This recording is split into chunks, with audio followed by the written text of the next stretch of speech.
Herkesin dünya kahvaltı yolunu kutluyorum.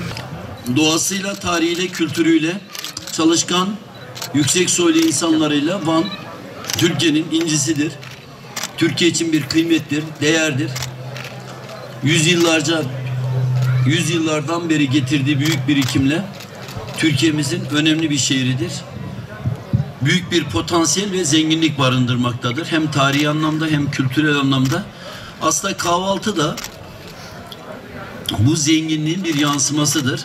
Kahvaltı dediğimiz insan aklının, insan emeğinin, insanın hayatı, yaşamı, tasavvur edişinin, algılayışının bir yansımasıdır. Dolayısıyla kahvaltı bir kültürel üründür. Bu anlamda çok çok önemsiyorum. Van halkının da, Vanlı hemşerilerimizin de bu yüksek kültürünün bir sonucudur. Öyle bakmak lazım. Niçin? Kahvaltıda elde edilen ürünlerde alın teri vardır, emek vardır. Yüzlerce yıllık birikim vardır. Doğadan, tabiattan elde ettikleri ürünler vardır. Onlara verdikleri insanların şekiller vardır, kıvamlar vardır. Bunu da nasıl verirler? Hayatı, yaşamı, dünyayı algılayışıyla verirler. Bu mükemmel bir anlayıştır, yorumlayıştır. Kafalarındaki algılama, yorumlama, evreni, hayatı, insanı Van kahvaltısı olarak şekillendirmiştir. Dolayısıyla Van kahvaltısı önemli bir kültürel unsurdur. Öyle görüyorum ben.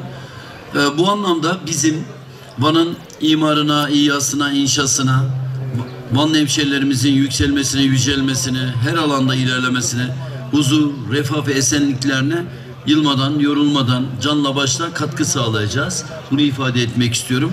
Van taşıdığı büyük potansiyeliyle müthiş bir zenginlik içermekte. İnşallah Allah'ın izniyle hep beraber el ele vererek büyük bir uzlaşma, işbirliği ve kaynaşma içerisinde birbirimizi severek, kaynaşarak eğitimden sağlığa, sosyal politikalardan spora, kamunun, bürokrasinin daha iyi işlemesinden kültür, turizmi, ulaşımdan iletişime, enerjiye, kırsal altyapıya, kısacası insana ve hayata, yaşama dair olan her şeye değer kazandıracağız.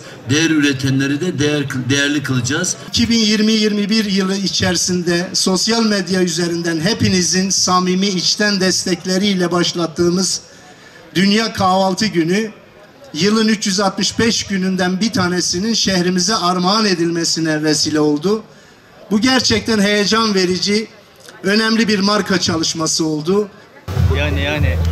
Bir de beni de çekse. Nasıl çekiyorsun? Tabii.